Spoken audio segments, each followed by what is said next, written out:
Let's be honest. While there are some good reasons for leaving a church, there are a lot more bad ones. As a catechist, I hear some of them now and then as people walk out the door.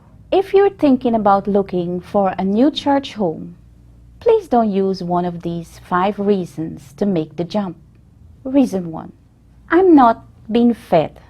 Do pastors have a responsibility to stroke the scriptures and care for their church spiritually? You bet they do. And it can be all too easy to overlook this while trying to manage staff, build systems, meet needs, put out fires, and develop leaders, all while overseeing the overall vision and direction of the church. But let's be honest. If you own a smartphone, a personal computer, or a library card, you have access to some of the best preaching and teaching in the world. You can even find teaching archives of some of the greatest preachers of all time. Christians, you have access to more meat than any other generation before you. To leave a church because you're not getting enough is a crap out. Your primary call in the church is to contribute, not just to consume. As a Christian, you shouldn't require spoon feeding for the rest of your life. Eventually, you need to learn how to feed yourself so that, in time, you can actually feed others. Remember, your call is not just to be a disciple, but to make disciples. Reason 2. It's getting too big.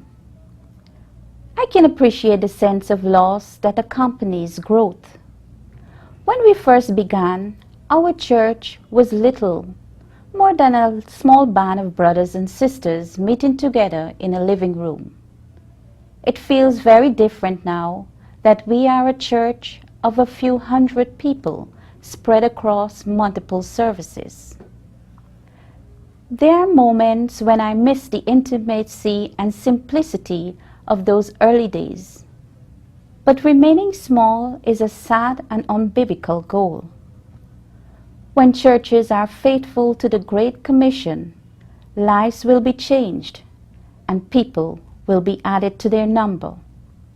It may not happen rapidly, but on a long enough timeline, growth is inevitable in churches that are faithful. If you have a problem with big churches, you really wouldn't have liked the first church, and you definitely wouldn't like heaven. Reason 3. I don't agree with everything that is being preached. You know what? Neither do I. And I am a catechist. As such, I fully reserve the right to disagree with myself. And every now and then, I do exactly that. Why? Because I'm learning, I'm growing, I'm asking questions. And my hope is that those I teach are doing likewise. If you insist that your priests agree with you on every little thing under the sun, you are going to either hop from church to church for the rest of your life in perpetual disappointment, or you will eventually give up and drop out altogether. Chances are that no matter where you go, you are not going to agree with everything that is preached. As long as your priest isn't teaching outright heresy, you can afford to disagree on secondary issues. And when you choose to stay, despite disagreeing on some things, you, your priest, and your church are better for it. Reason number 4. My needs aren't being met.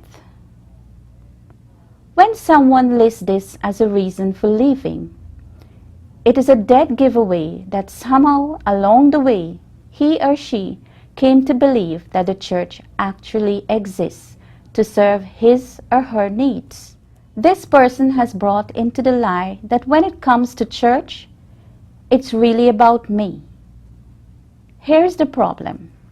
The church actually isn't about you. It's about Jesus. It's His church. He came for it. He died for it. He redeemed it. He continues to build it. And one day He will come back for it. It's His. This is the same Jesus who came to seek and to save the lost, and then commissioned His church to go and do the same. The church doesn't exist to meet your needs. You're a part of the church that exists to meet the needs of the world. Put away the shopping cart and pick up a shovel. And reason number 5, unresolved conflict. Wherever you find the community of sinning saints, you will find conflict, lots of it.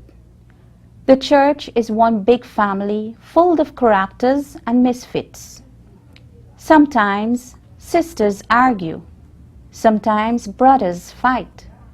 Sometimes you want to bury your weird uncle in the backyard. But despite it all, family is supposed to be the place where you stick together. Even when it's hard, especially when it's hard. Paul addressed a lot of church conflict in his letters. Nowhere do I hear him encouraging believers to bail on one another or move on down the road to a different church where it will be easier. Instead, much of his letters consist of his encouraging and coaching these ragamuffin communities in how to do this very hard and messy thing together. When we leave at first sight of real conflict, it shortchanges God's best work in our midst. It sidesteps the process of repentance, forgiveness, and grace. It neglects the power of the gospel to bring reconciliation where reconciliation might seem impossible. We and those around us miss out on all of it when we just leave.